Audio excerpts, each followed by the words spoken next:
하나님의 말씀 고린도전서 9장 1절 말씀 보시겠습니다. 고린도전서 9장 1절 말씀입니다.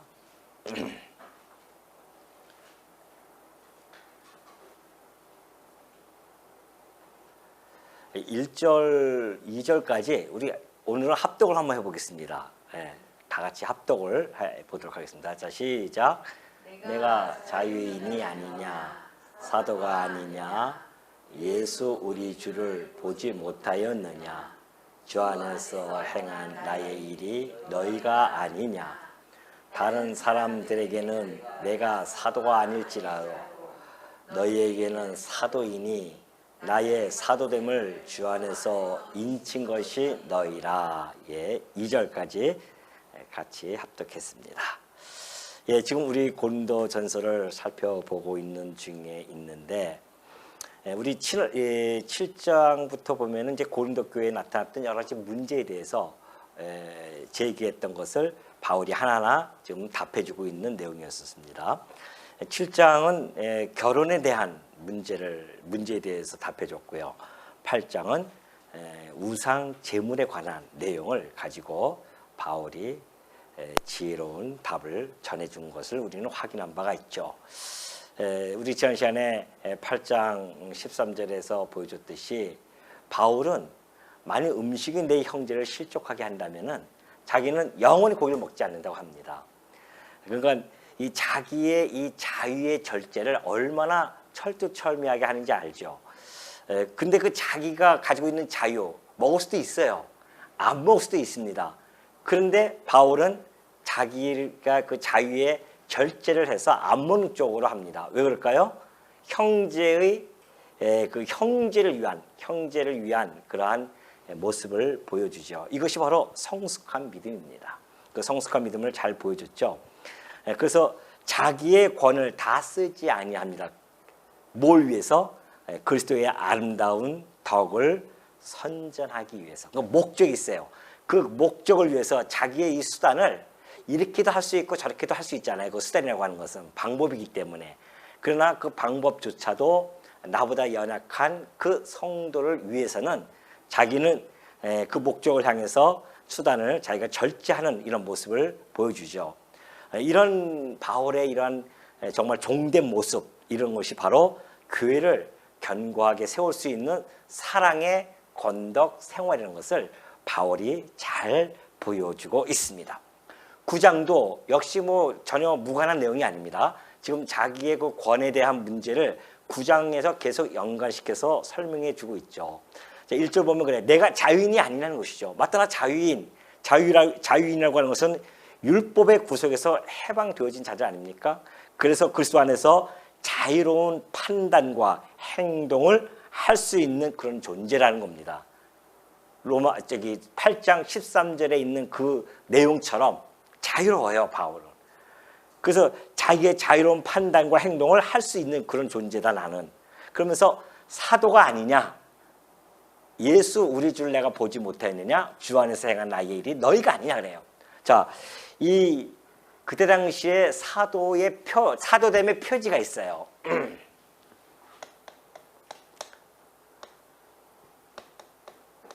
사도됨의 표지. 사도됨의 표지는 첫 번째가 예수 그리스도로부터 부름을 받아서 3년이라는 기간 동안에 직접 함께 교육도 받고, 그리고 부활하신 주님을 직접 대면했을 뿐만이 아니라 복음에 대한 위임을 받고 전하러 가야 되는 소명을 받은 그러한 자가 이제 사도입니다. 그러니까 부활의 주입니다. 부활주를 대면을 해야 돼요. 그리고 소명까지 받아야 됩니다. 그래서 부활의 주를 직접 대면해야 되고, 복음을 전하는 자로서 이렇게 소명을 받아야 된다는 것이죠. 왜 바울이 지금 이런 이야기를 하냐면은 고린도 교회에서 파가 나눠졌잖아요. 그러니까 베드로파가 지금 들고 나오는 문제가 바울은 사도가 아니라는 것입니다. 왜 그러냐면은 그런 교회를 핍박했던 자가 아니었느냐. 예수님과 함께 3년 동안 같이 다녔던 자도 아니었다는 것이죠. 그러니까 이런 것들이 바울의 사도권에 의심을 갖게 되어지고 바울을 자꾸 밀어내는 겁니다. 그래서 이제 고린도 후서 가면은 그 사도권에 대한 변증을 아주 길게 해 나가고 있는데 여기서는 간단하게 지금 하는 겁니다. 내가 예수 그리스도를 직접 보았다는 겁니다. 다메섹 도상에서 직접 보았고 거기서 소명도 받았잖아요. 너는 이방인의 사도야 이러면서 소명을 받았단 말입니다. 그것이 사도됨의 표지를 잘 보여줬어요. 그러면 이제 두 번째의 사도됨의 표지가 뭐였냐면은 어떤 표적 그리고 기사 이적들 능력 행함 이런 것들입니다. 표적과 기사와 능력을 행해야 돼요. 직접 보여줘야 된단 말입니다. 근데 바울이야말로 가는 곳곳마다 표적을 보여줬고 기사가 일어났으며 능력을 행했단 말이죠. 그러니까 이 두 번째 조건도 충족했습니다. 세 번째 조건이 있어요. 세 번째 조건은 예수님께서 그러셨죠. 나는 포도나무여 12제자를 모아놓고 그랬어요. 나는 포도나무여 너희는 가지인데 내게 접붙임이 되어져 있는 자들은 반드시 열매를 맺을 거야 그럽니다. 그 열매가 교회였단 말이죠. 그러니까 하나님이 예수님께서 맡겨주신 그 사역이 반드시 성공이 되야 됩니다. 사역이 성공이 되어져야 돼. 그러니까 교회가 열매가 맺혀져야 된다는 것이죠. 사도들의 표지가. 근데 바울은 지금 이 두 가지를 이야기합니다. 이것은 이제 여기선 뺐지만은 부활의 주를 내가 직접 보았고 그러잖아요. 2절에서 그러잖아요. 1절에서 내가 예수 우리 주를 보지 내가 못하였느냐? 나 봤다는 것이죠. 주 안에서 행한 나의 일이 너희가 아니냐 그래. 주 안에서 행한 일이 너희가 아니냐. 내가 고린도 교회가 설립되어졌어요. 그리고 고린도 교인들이 있단 말입니다. 그 교인이 바로 내가 주 안에서 행한 일이 너희가 바로 그 열매였다는 겁니다. 그러니까 다른 사람들에게는 내가 사도가 아닐지라도 다른 사람들이 나를 사도로 보지 않는다 할지라도 너희들만큼은 너희에게는 내가 사도가 아니겠냐 말이죠. 그걸 왜 너희들이 그걸 의심하느냐 그런 이야기입니다. 나의 사도됨을 주 안에서 인친 것이 너희라 그래요. 주 안에서 인치지 아니하느냐. 너희가 내 복음을 듣고 주님 예수 그리스도의 복음을 듣고 받아들여서 교회가 설립되어졌는데 그것이 주 안에서 나를 하나님께서 내가 사도임을 인친 거 아니냐. 너희들이 내가 사도됨을 확증해 주는 보증이다. 그런 이야기죠. 그러니 바울의 이 사도권을 부정하는 자들, 의심하는 자들에게 바울은 정확하게 자기의 사도됨의 표지를 보여준 겁니다. 그것이 1절과 2절의 말씀이에요. 사실 이게 우리가 사도도 그렇고 성도도 마찬가지예요. 우리 성도됨의 표지는 뭘까요? 성도됨의 표지. 우리가 지금 예수를 믿고 뭐가 됐어요? 성도라 부름을 받아요. 그럼 표지가 있어야 될 거 아닙니까? 사도들의 이런 표지가 있듯이 성도들도 표지가 있어요. 어떤 표지를 가지고 있습니까? 여러분들은. 네? 어떤 표지를 가지고 있어요? 그렇죠. 성경을 들고 다닌다는 그것이 표지가 아니라 부활의 주, 이 부활의 주를 우리는 직접 대면에서 보지는 못했지만 어떻게 해요 우리가? 뭘로 보아요? 어떤 눈으로 봅니까? 예? 믿음의 눈으로. 부활의 주를 우리는 믿음의 눈으로 우리는 보는 겁니다. 베드로전서 1장 8절 한번 볼까요? 베드로전서 1장 8절. 자, 크게 한번 읽어보십시오. 예수를 너희가 보지 못하였으나 예. 사랑하는도다. 이제도 보지 못하나 믿고 말할 수 없는 영광스러운 즐거움으로 기뻐하노라. 예, 베드로가 그래요. 예수를 너희가 보지 못하였다. 당연히 못 보죠. 그러나 사랑하는도다. 예수님을 보지 못했지만 우리가 지금 사랑해요. 이제도 보지 못합니다. 우리는. 그러나 우리가 어떻게 해요? 믿고 말할 수 없는 영광스러운 즐거움으로 기뻐한단 말입니다. 믿음의 눈으로 우리는 지금 믿는 겁니다. 부활을.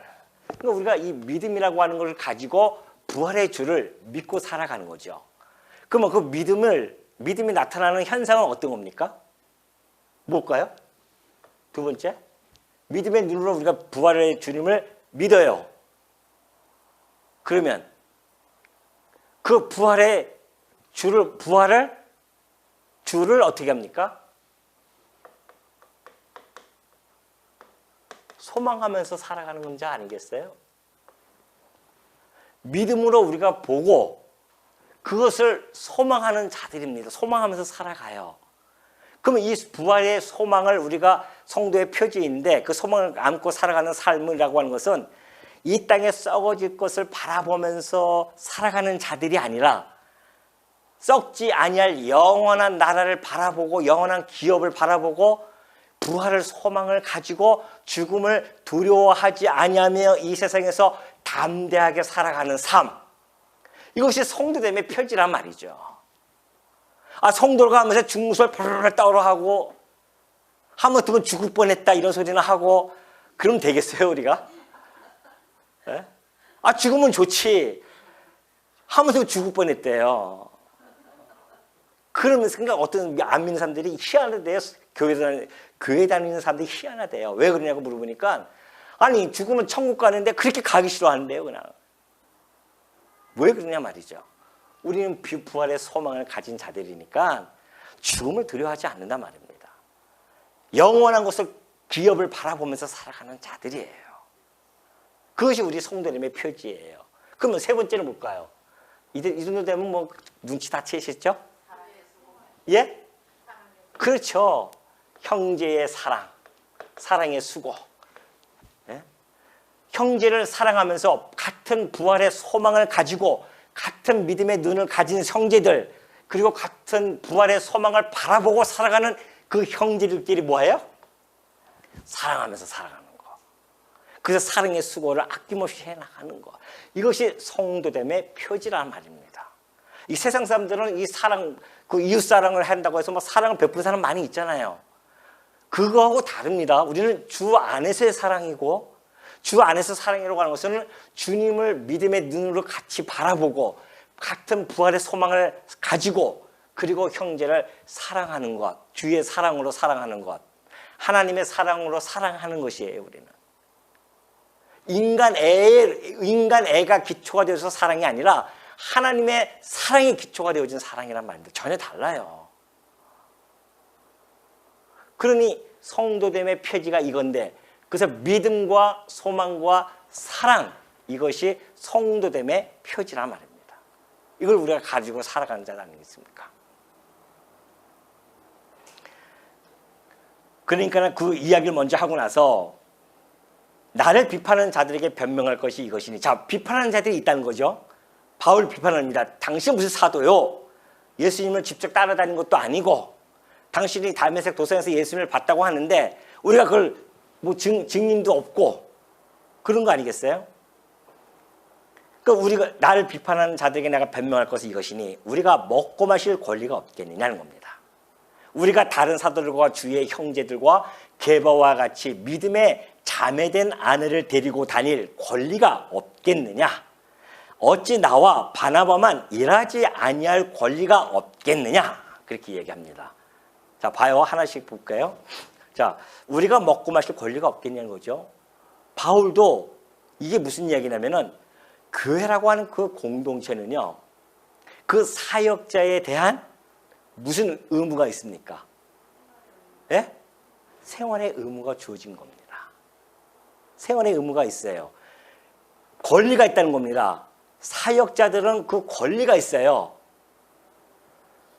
그러니까 그 교회는 그 사역자를 책임져야 할 의무가 주어지는 겁니다.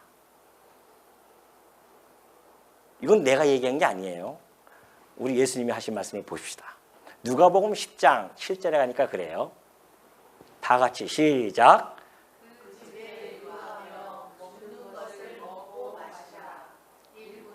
그 삭을 먹는 것이 마땅하니라. 이 집에서 저 집으로 옮기지 말라. 예, 이 말씀은 예수님이 70명을 뽑아요. 제자를. 그리고 보냅니다. 그러면서 하시는 말씀이에요. 그 집에 가서 복음을 전해라. 평안을 전해라. 그래서 그 평안을 받아들이는 자들이 있으면 그 평안을 받아들인다고 하는 것은 복음을 받아들이는 거 아닙니까? 복음을 받아들인 그 집에 유하라는 겁니다. 그리고 어떻게 해요? 그 집에서 주는 것을 먹고 마시라. 일꾼이 그 삭을 받는 것은 마땅하다는 겁니다. 주님이 주신 명이에요, 그것이. 이 집에서 저 집에서 뭐 먹으려고 다니지 말고 그 집에서 책임을 주고 할 거니까는 그 집에 그 싹을 받는 거 마땅하니까 거기서 의무를 행하면 너는 거기서 권리를 받으라는 것이죠. 바울이 지금 그걸 이야기하는 겁니다. 내가 먹고 마실 권리가 없느냐? 아니, 다른 사도들처럼 또 주의 형제, 예수님의 형제들이었죠. 그리고 게바와 같은 베드로와 같이 믿음의 자매된 아내를 데리고 다닐 권리가 없겠냐 말이죠. 그때 당시에 그 사도들은 아내들이 있어서 데리고 다녀요. 그러니까 그 이야기는 다시 무슨 이야기입니까? 사역자만 부양할 의무가 주어진 게 아니라 교회 공동체는 그 가족까지도 부양할 의무가 주어진 겁니다. 그 바울이 그걸 이야기해요. 나도 내 자매가 있으면 다닐 권리가 왜 없겠냐 말이죠. 다니면서 거기서 교회에서 공동체에서 의무적으로 부양해 주는 것을 그 받을 수 있는 그 권리가 있다는 겁니다. 어찌 나와 바나바만 일하지 아니할 권리가 없겠냐는 것이요. 바울과 바나바는 일을 했었어요. 그때 당시에 고린도 지역에 처음 들어갔단 말입니다. 그때에 바울이 왜 일을 했냐면요. 천막을 짓는 일을 했잖아요. 그때 브리스길라와 아굴라를 만납니다. 같은 업이 같아요. 근데 고린도 교회는 노예 생활을 하다가 노예들이 노예에서 이렇게 이 복음을 받아들인 그러한 분들이 노예 출신들이 많단 말입니다. 그러니까 이 복음을 이제 전해요. 자신의 생계비로 이 바울이 생계비로 인해서 만약에 그들에게 부담이 되어진다고 한다면은 그럼 복음 전파에 장애가 될 수 있단 말이죠. 바울은 그걸 생각했었어요. 아, 그러면 안 되겠다. 그래서 자기가 잡을 가지고 거기서 1년 6개월 동안 복음만 온전히 전했어요. 그 자비랑을 했단 말입니다. 바울이 자기가 자비랑하지 아니할 권리가 없어서가 그런 것이 아니라 바울은 그 자위의 권을 다 어떻게 쓰지 않았다는 겁니다. 그 교회를 위해서, 연약한 형제들을 위해서, 또 복음의 전파의 목적을 위해서 바울이 그렇게 했다는 거예요. 그걸 6절까지 이렇게 잘 보여주고 있죠. 그러면서 7절에 보면 그래. 누가 자기 비용으로, 그러면서 이제 바울이 사회적인 실예를 하나 들어줍니다. 보편적인 예죠. 누가 자기 비용으로 군 복무를 하겠느냐 말이죠. 군인들이 자기가 일을 하면서 군인을 하는 사람이 없습니까? 나라에서 세금으로 책임을 져주는 겁니다. 누가 포도를 농부가 포도를 심었어요. 근데 그 열매를 먹지 않는 농부가 어디냐 말이죠. 노동의 대가를 반드시 받지 않느냐 말이죠. 누가 양떼를 기르고 그 양떼의 젖을 먹지 않겠느냐. 목자가 양떼를 기르면서 양떼의 젖을 못 먹습니까? 반드시 먹을 수 있죠. 그 이야기는 뭔가? 보교 군인은 부양받기로 되어져 있는 겁니다. 포도를 재배하는 사람은 그 노동한 만큼 그는 그 열매를 얻도록 되어져 있어요. 뿐만이 아니죠. 목자는 그가 돌보는 양에게 이익을 획득할 수 있는 그러한 이 대가를 받을 수 있는 권리가 주어졌다는 겁니다. 그렇다고 한다면 바울이 하는 논조입니다. 그렇다고 한다면 한차 영생에 관한 일을 하는 이 사도들에게 어떻겠냐는 거죠. 육신의 걸 가지고 해도 그 보상을 받는데 사람의 영원한 생명을 죽이느냐 살리냐는 그 최전선에서 일하는 그 사역자들인데 그 사역자들에게 하는 것은 어떻겠냐 말이죠. 그러면 이게 사람의 예만 그런가? 바울이 그 사람의 예만 그런가? 아니라는 겁니다. 율법도 이것을 말하고 있다는 겁니다. 그것이 9절에 나타나죠. 모세 율법, 신명기 25장 4절 보면 나타나요. 모세의 율법에 보면은 곡식을 밟아 떠는 소에게 망을 씌우지 말라 기록하였으니 하나님께서 어찌 소들을 위하여 염려하시느냐. 자, 소들이 발을 밟으면서 곡식을 떱니다. 그러니까는 그 곡식 떨 때에 그 주인이 보고서는 아이고 저 소가 먹으면 안 되겠다. 입에 망을 씌운단 말입니다. 그 아끼기 위해서. 그러니까 하나님께서 그 동물들을 다 먹이시는 분이신데 그거 하지 마. 율법적으로 딱 정합니다. 하지 말라는 겁니다. 일체적으로는 소를 위함이에요. 지금 바울이 그걸 무시하는 것이 아닙니다. 일체적으로 소를 위함입니다. 소도 자기가 일을 하면은 먹을 수 있는 응분의 대가를 받는 것은 당연하다는 것을 보여주는 겁니다. 율법에서 지금. 하나님께서 그걸 보여주는 거예요. 그걸 보여주는 것은 그 너머에 있는 그 말씀을 지금 해주는 겁니다. 하나님께서 어찌 소만을 위하여 염려하심이겠냐는 거죠. 오로지 우리를 위하여 말씀하심이 아니냐. 과연 우리를 위하여 기록된 것이니 밭 가는 자는 소망을 가지고 갈며 곡식 떠는 자는 함께 얻을 소망을 가지고 떠는 것이라. 그러잖아요. 아니 밭 가는 자도 소망이 있죠. 이걸 내가 밭을 갈면은 곡식이 나게 오겠지. 그리고 곡식을 떠는 자도 함께 얻을 소망을 가지고 떠는 거 아니겠어요? 이 하나님께서는 그거를 일하는 자들에게 일을 갖다가 응분의 대가를 줘야 되지 안 주면 안 된다는 것을 율법을 통해서 이미 명시해 준 겁니다.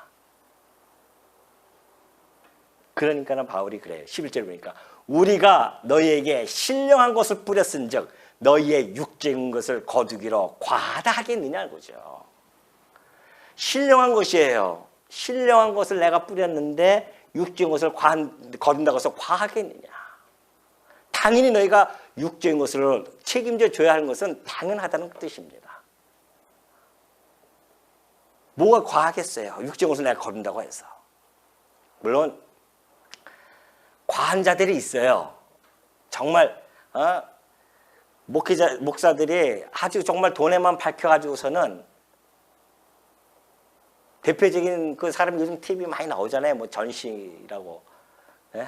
전시가 뭐 아주 돈을 난 사랑한대요. 뭐 돈을 사랑해요. 난 돈 좋아해. 다 돈을 좋아하죠. 그런데 그 노골적으로 그 사람은 진짜.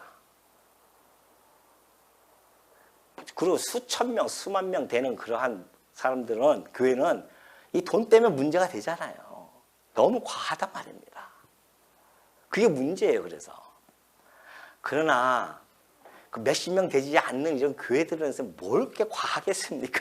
안 그러겠어요? 뭐가 과하겠어요? 목회자가 좀 이 사역하는 사람들이 그 목회자 생활비를 좀 받는다고 해서 교만해지겠냐 말이죠. 그게 얼마 받는다고 솔직히 안 그래요? 그러니까 교회는 목회자를 갖다가 드릴 때는 당신에게 우리가 책임을 지겠습니다 하면서 목회자를 드리는 거거든요. 사실. 그래서 여러분들이 다 청원서 할 때 하잖아요. 이렇게 해가지고서는. 그래서 교회가 설립이 되어지고 개척교회하고 뭐 할 때는 힘들지만은 어떻게 해서든지 사역자의 생활비를 책임져 줘야 되기 때문에 의무가 있기 때문에 나라에서 보장하는 최저 생활비까지는 단시일 내에 빨리 거기까지는 가야 돼요. 그걸 목표 가지고서 교회가 해야 됩니다. 그러니까 교회가 몇 명 안 되는 교회들은 어쩔 수 없이 목회자에게 다 들어갈 수밖에 없어요. 그걸 가지고서 불만을 가지면 안 되는 겁니다. 그게 우선순위니까. 그러니까 우리가 어떻게 보면은 이제 그 교회가 좀 커지면은 그때야 이제 이 사업도 하고 저 사업도 할 수 있는데 아니 목회자의 생활비도 책임져 주지도 못하면서 무슨 사업을 한다고 막 돌아다니고 막 돈 쓰고 다닐 수 있겠어요? 그게 말이 안 되는 거죠, 이게 원리가. 그런데도 그거 가지고서는 인색해 가지고서는 목회자가 해주는 것을 그냥 반대하고 그런 분들이 참 많습니다. 많이 봤어요, 저는. 그래서는 그 연보를 가지고서는 장난치고 그래요, 그 연보 가지고서는. 우리 친구가 어떤 목회자에게 나 들은 얘기인데, 아니, 목사님하고 장로하고 당회가 형성이 되어졌는데, 그 장로님이 돈이 많으니까 교회를 대부분이 연보의 한 20%를 차지해가지고서는 했단 말입니다. 어쩔 수 없잖아요. 그 교회가 좁으니까 한 30-40명 있는 데인데. 근데 목회자하고 당회하고 당회하다가 억울해졌어요. 트러블이 생겼단 말입니다. 그러니까는 이 장로님이 기분이 나쁜 거죠. 목사가 말이야 누구 덕에 좀 먹고 사는데 그런 생각을 가지는 거예요. 그래서 기분 나쁘다고 해서는 그 다음 달에 연보를 안 해버려요. 아니 연보가 뭔지도 모르는 거 아니겠어요 그게? 연보라고 하는 것은 하나님이 내게 베푸신 그 은혜에 대한 응답이 바로 연보입니다. 연보라는 건 그런 거예요. 의미가 있어요. 신령한 의미가 있잖아요. 목회자가 신령한 양식을 주어서 그 양식을 먹고 힘을 얻고 영혼의 살찌우면 그것은 반드시 그 성도들에게 그 영향이 가서 그 은혜를 느끼는 그 성도들은 그 주님이 주신 은혜에 대한 목회자가 은혜를 주는 겁니까? 아니잖아요. 하나님께서 목회자를 통하여 말씀을 전하면 성도들은 그 목회자를 통하여 말씀을 듣고 은혜를 깨달아요. 그러면 그 은혜에 대한 응답이 뭘로 나와요? 말로 나와요? 아이고 목사님 말씀이 너무너무 좋아요 해놓고서는 목회자한테 해주면 뭐든지 다 반대하고 그러면 그게 앞뒤가 안 맞잖아요. 그거는 말씀이 안 좋다고 하든지 아예 차라리 그러면은 나는 그래서 연보 안 해 라고 하는 당위성이라도 확보될 수 있는데 말씀은 좋다고 해놓고 목회자는 거지처럼 만들어 놓고 안 그래요?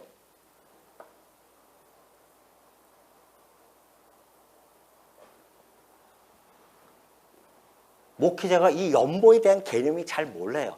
연보라고 하는 것은 자기 의를 갖다가 덮어서 드리는 것이 아닙니다. 연보에는 하나님의 의가 덮여져야 돼요. 이걸 이 원리를 모르는 거죠. 그러니까 아니 자기 의가 덮어졌으니까 기분 나쁘면 안 하는 거죠. 그러니까 안 하는 거예요. 기분 나쁘면.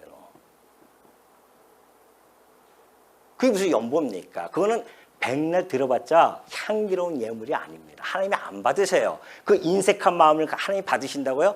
하나님이 손이 짧아서 그걸 받아요? 아니란 말입니다.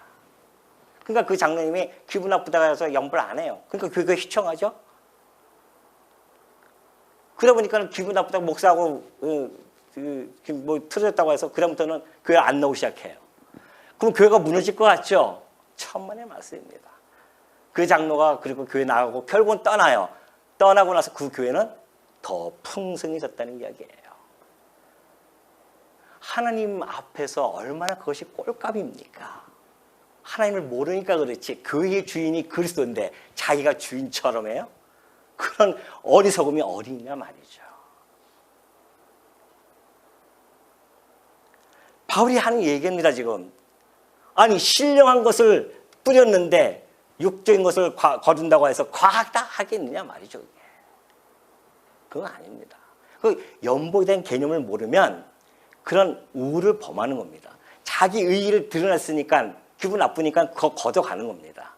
하나님 그런 연보 안 받으세요. 하나님은 과부의 2렙돈의 그 돈을 받으십니다. 마음을 다하고 하나님이여 주여 내 가진 거 이것밖에 없습니다. 연보는 환경에 따라서 내는 게 아니에요. 신앙의 척도입니다. 연보는 사실은.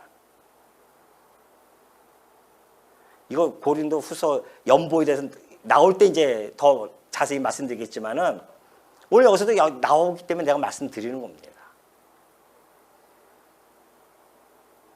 그러니까 교회는 책임질 의무가 있기 때문에 빨리 최대한 국가에서 이야기하는 그러한 최저 생계비까지 도달한 다음에 그 다음에 해야지. 그것도 못하면서 돈이 남는다고 생각한다면 그건 말이 안 되잖아요. 돈이 남는다고 하는 것은 목회자에게 줄 걸 안 주고서는 남았다는 얘기예요. 그게. 그러면 최저 생활비까지 남은 돈이 있으면 최저 생활비를 채워주셔야 되죠. 여러분 다 배우셨잖아요. 이런 거 다 배우셨잖아요.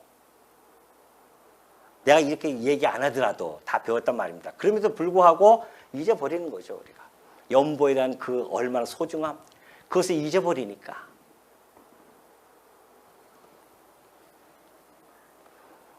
신령한 것을 뿌렸으면은 육적으로 거두는 것이 과다하겠냐 말이죠. 다른 이들도 너에게 이런 권리를 가졌거든 하물며 우리일까 보냐.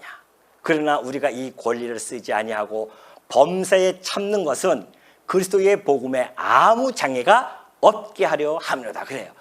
바울이 그렇게 얘기하지 않습니까? 지금 이 복음이 전하는 이 목적이 있는데 이것이 만약에 내가 전하면서 이들이 저 사람이 먹을 것 때문에 저렇게 하나 보다라고 착각하게 할까 봐 바울은 그것조차도 도저히 용납할 수가 없었습니다. 주께서도 이제 12절에 그런 말씀이에요. 우리가 이 권리를 쓰지 않는 것은 범사에 참아요. 그리스도의 복음에 장애가 되지 않게 하기 위해서. 그때 당시에 이 철학자들이 돈을 받고 가르쳤어요. 예, 돈을 받고 몇 마디를 가르쳐주고. 그러니까 돈이 없으면 받지 못한단 말입니다.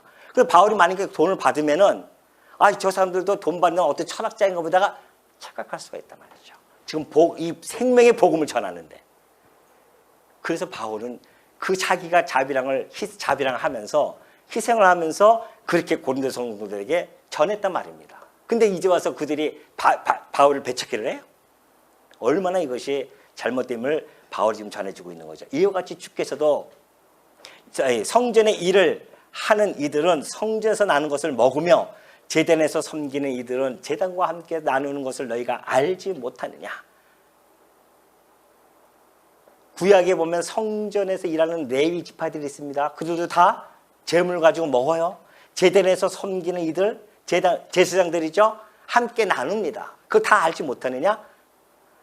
이와 같이 주께서도 복음 전하는 자들이 복음으로 말미암아 살리라 명하셨다는 겁니다. 구약의 그러한 자들처럼 복음을 전하는 자들은 복음으로 말미암아 살라고 명하셨다는 것이죠.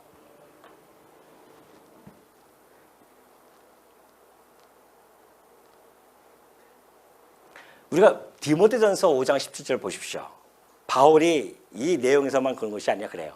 디모데전서 5장 17절 보면은 잘 다스리는 장로들은 배나 존경할 자로 알되 말씀과 가르침에 수고하는 이들에게는 더욱 그리할 것이니라. 너무 중요하잖아요. 말씀을 가르친다고 하는 것은 생명에 관한 문제란 말이에요. 영원한 생명에 관한 문제. 그러니까 이들은 더욱 그리해야 할 수밖에 없다는 겁니다. 그러면서 성경에 일렀을 때 곡식을 밟았더는 소의 망에 입의 망을 씌우지 말라 하였고 또 일꾼이 그 싹을 받는 것은 마땅하다 하지 아니했느냐. 이것이 바로 신명기에 있는 말씀을 했다. 그러면서 예수님께서 요한복음 12장 6절 보면 이래요. 이렇게 말함은 가난한 자들을 생각함이 아니요 그는 도둑이라 돈괴를 맞고 거기 넣는 것을 훔쳐갑니다. 예수님이 뭐 고귀해서 그냥 말씀만 전하고 다녔다고요? 천만의 말씀. 예수님께도 12 제자에게 돈괴를 맡겨요. 누구에게? 가룟 유다에게.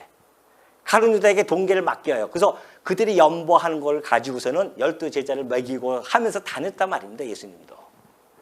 그것뿐만이 아니에요. 그리고 12 제자, 아까 70인 제자였지만 12 제자를 보낼 때 똑같습니다. 마태복음 10장 9절에 보면은 너희 전대에 금이나 은이나 동을 가지지 말고 여행을 위하여 배낭이나 두벌 옷이나 신이나 지팡이를 가지지 말라. 이는 일꾼이 자기의 먹을 것 받는 것이 마땅함이니라. 바울이 이 말씀을 가지고 주께서도 명했다. 주께서 직접 모범을 보이시고 정하신 명이라는 겁니다. 그러니까 사역자들은 교회로부터 부양받을 권리를 이렇게 바울은 적절한 예를 잘 들어서 지금 해주고 있죠. 그러니 여러분 이 교회가 해야 할 일이 무엇이며 사역자와 목회자의 관계가 어떤 것을 너무나 잘 보여줍니다. 목회자는 성도들이 힘을 다해서 할 때에 그 사랑을 먹고 사는 거지 않겠습니까? 목회자들은 그걸 보는 거예요. 여러분이 최선을 다해서 했는데도 생활비가 잘 감당 못할 정도에 해도 목회자는 좋게요. 왜? 최선을 다하셨으니까.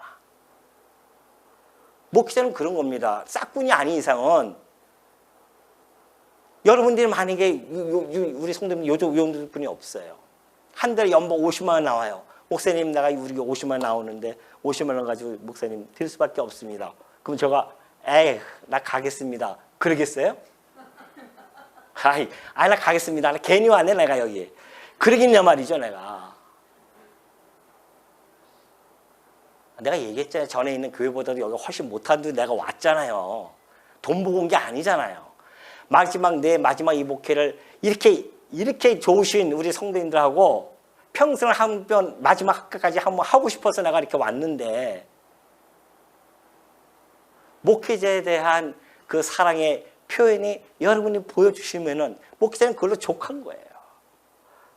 그러나 여러분들이 힘을 다하지 아니할 때는 목회자가 마음에 섭섭함이 온단 말입니다.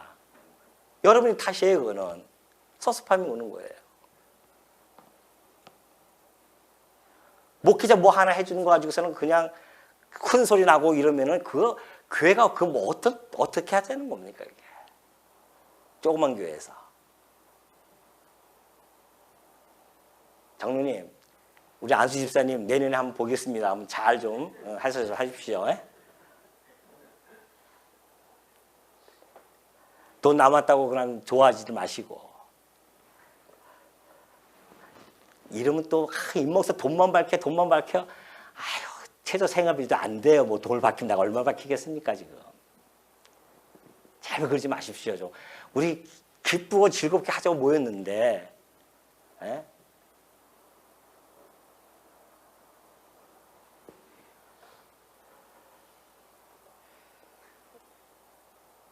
오늘 뭔 얘기라 좀 여기까지 빠져나왔긴 나왔는데 하여튼 바울도 얼마나 답답하면 이런 얘기 하겠어요 지금. 바울이 얘기하는 것은 나 그런 얘기 나 좀 너희들이 잘 좀 이 권리를 좀 의무를 좀 잘 행하라 그런 얘기가 아니에요 지금. 바울이 얘기하는 것은 이제 그것이 15절부터 나옵니다. 내가 이렇게 했음에도 불구하고 내가 자유의 권을 다 쓰지 아니하지 않느냐.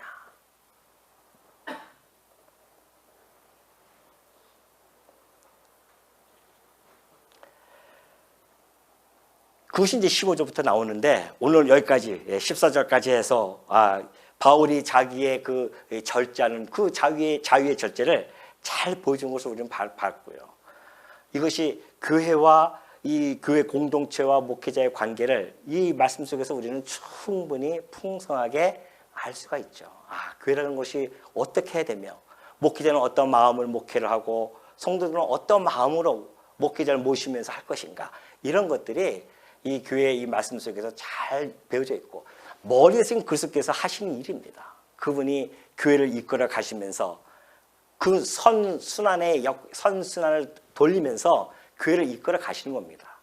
목회자는 사랑의 마음으로 음식을 준비해서 영혼의 양식을 먹이고 성도는 그 양식을 먹고 힘을 얻어서 물질로서 그 목회자를 물질로 공개함으로 하나님에 대한 은혜에 대한 것을 응답해드리고 이런 것이 이게 교회가 그래서 아름답게 굴러가는 거예요. 이런 교회가 우리 성원교회도 꼭 잘 이루어져서 아름다운 교회로서 소문나는 그런 교회가 되어지기를 당부를 드립니다.